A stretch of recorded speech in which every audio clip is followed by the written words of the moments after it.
ملک لیا تو ہم نے سارا ملک دیا, یہ پورا انڈو پاک ہمارا ہے نا. اور انہوں نے اتنا سا کر کے اور پھر اس کے اندر بھی ایسے معاملات رکھے کہ آج تک ہم بھگت رہے ہیں وہی والے معاملات. ایک تو یہ چیز.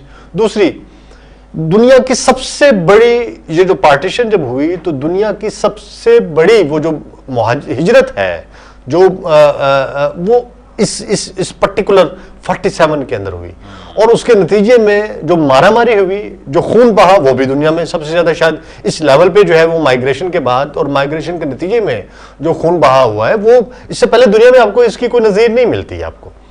سو اس کا مطلب ہے کہ وہ جو کہتے تھے کہ دیکھیں آپ نے 14 اگست اپنا کو پاکستان بن جاتا ہے, اور اس سے پہلے جو 14 نکات جو دیے جاتے ہیں, 14 نکات کے اندر آپ کو پتا ہے کہ جو مین نکات یہ تھے کہ انہوں نے کہا جی کہ ہم یہ کہتے ہیں کہ جو مسلم اکثریت کے علاقے ہیں ان کو اکٹھا کر کے اور آپ ایک ایسا ملک بنا دیں جس ملک کے اندر جو ہے جو اور اس وہ جو دوسرے علاقے ہیں جہاں پہ اقلیت میں ہوں گے ان کو رہنے دیں, اکثریت والے صوبوں کو آپ ملا دیں, اور وہ ایک اس کو ایک ہم ملک کا اس کو ایک نام ہوگا اور اس کو پاکستان کہیں گے.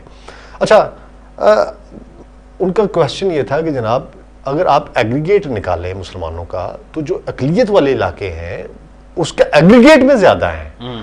یعنی آپ دیکھیں کہ آج بھی جو ہندوستان کے اندر مسلمان بیٹھا ہے وہ ہم سے کہیں زیادہ ہے, اس کی تعداد زیادہ ہے. تو انہوں نے کہا اس کا کیا بنے گا, انہوں نے کہا وہ ہم پھر مائگریٹ کروا لیں گے ان کو. تو کیسے مائگریٹ کروایا جائے گا؟ کیا آپ کے پاس کوئی تیاری تھی؟ تیاری تو ہمارے پاس تھی نہیں. تیاری کا عالم تو یہ تھا کہ ہمارے پاس تو ایک آئین بھی نہیں بنا ہوا تھا.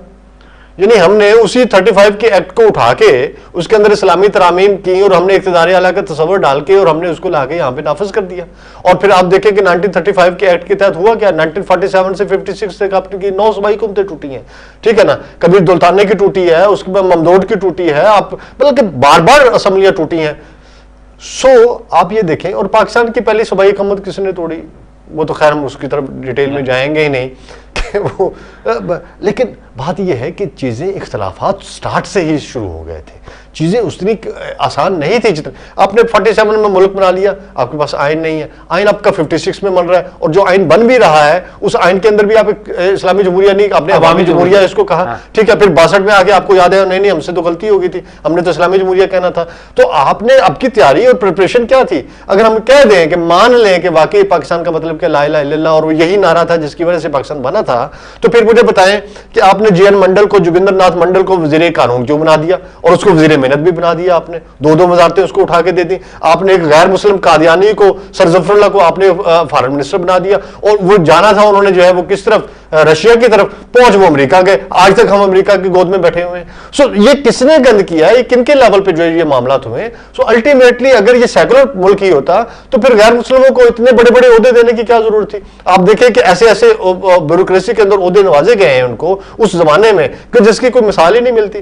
سو اس کا مطلب ہے کہ وہ ایک سیکولر ملک شاید کوئی سوچ کے بیٹھے ہوئے تھے جس ملک کی طرف وہ لے کے جانا چاہتے تھے, اور یہاں کے علماء کو, زما کو پتا تھا کہ یہ چیز جو ہو رہی ہے, اس لیے وہ اس کی مخالفت میں تھے. بڑے تھوڑے لوگ تھے جو اس میں تھے جو کہتے تھے کہ ہاں اس ملک کو یہ نقطہ کلیئر ہوگا پروفیسر صاحب, تو پھر ہم اپنے ناظرین کو بھی اور خود کو بھی یہ سمجھا پائیں گے. میں اس میں بتاتا ہوں. پہلی بات تو یہ ہے کہ میں نے قائد اعظم کی پوری لائف ہسٹری کا میں ایک طالب علم ہوں, اور میں یہاں چیلنج کر رہا ہوں کہ قائد اعظم کے خطوط, قائد اعظم کے خطبات اور قائد اعظم کی جتنی بھی پالیسی سٹیٹمنٹس ہیں نکال لیں.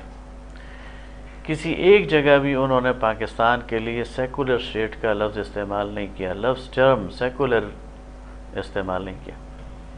آئی چیلنج اٹ. رائٹ.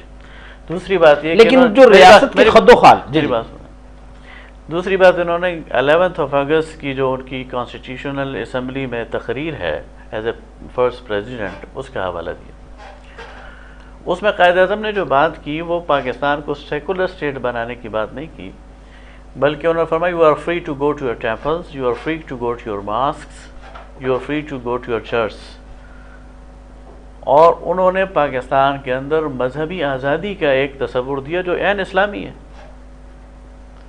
کہ پاکستان کوئی کلرجی اسٹیٹ نہیں ہوگی, کوئی اس کے اندر کوئی ایسا کام نہیں ہوگا کہ باقی جو اقلیتیں ہیں وہ اپنے آپ کو گھٹا ہوا محسوس کریں, بلکہ پاکستانی شہری کی حیثیت سے اگر کوئی ہندو ہے تو اسے آزادی ہے اپنے مندر میں جانے کی، اگر وہ پاکستانی شہری کی حیثیت سے عیسائی ہے تو اسے آزادی ہے اپنے گرجے میں جانے کی، اور کوئی کسی اور مذہب سے تو ہو جائے، اور پاکستانی اسٹیٹ ان کی حفاظت کرے گی. اور یہ بالکل اسلامی اصول ہے، اس کا سیکولرزم سے کوئی تعلق نہیں. یہ جو ریلیجیس آزادی ہے اس کی بات کی ہے قائد اعظم نے. دوسری بات یہ ہے کہ قائد اعظم محمد علی جناح نے یا باقی لوگوں نے اس وقت غیر مسلموں کو جو عہدے دیے، تو ظاہر ہے جب وہ پاکستانی شہری ہیں تو پھر وہ وزیر بھی بنیں گے، پھر وہ سپریم کورٹ کے جج بھی بنیں گے، پھر انہیں بیوروکریسی میں جہاں جہاں موقع ملے گا وہ آرمی میں بھی جائیں گے، اور اس پہ کوئی قدغن نہیں ہے. جہاں تک بات ہے پاکستان کی اسلامی، لیکن پروفیسر صاحب پھر انیل مسرت اور وہ جو دوسرا کا ایک پروکلیمڈ قادیانی عمران خان اس کو فائنانشیل ایڈوائزر بناتا ہے، تو آپ جماعت اسلامی سے، جماعت اسلامی اس کی مخالفت کرتی ہے، اور ظفر اللہ خان اگر تاریخ میں ہو کے گزر گئے تو خیر ہے. اصل میں قادیانیوں کا ایشو ذرا سینسیٹیو ہے. نہیں، قادیانیوں کا ایشو ذرا سینسیٹیو ہے، اور اس وقت کے اور آج کی قادیانی ایشو میں فرق ہے. 1974 میں پاکستان کے کانسٹیٹیوشن نے قادیانیوں کو غیر مسلم ڈکلیئر کر دیا. ٹھیک. سر ظفر اللہ خان کے دور میں یہ سٹیٹس نہیں تھا. ٹھیک. آج کے دور میں جس قادیانیوں کو آپ لیں گے تو ہم ایک بات کہیں گے کہ قادیانیوں سے ہمارا ایک مطالبہ ہے کہ وہ پاکستان کے آئین کے مطابق اپنے سٹیٹس کو تسلیم کر لیں، تو ہم انہیں پاکستان کے پرامن شہری کے طور پر تمام حقوق دینے کو تیار ہیں. رائٹ. لیکن جب وہ اپنے وہ سٹیٹس کو تسلیم نہیں کرتے، پاکستان کے اس آئین کے اس کلاس کو تسلیم نہیں کرتے، تو پھر وہ پاکستان میں کسی بھی پریویلیج کو انجوائے کرنے کے اہل ہی نہیں ہیں. یہ ہے وہ ایشو. اچھا، وہ پرٹیکولرلی کون سی کلاز ہے؟ کیونکہ دیکھیے اگر وہ خود کو جو کانسٹیٹیوشن ہے وہ قادیانی کی کیا ڈیفینیشن کرتا ہے، اس کے رائٹس کو کیا ڈیفائن کرتا ہے، وہ تو بعد میں بات آتی ہے نا.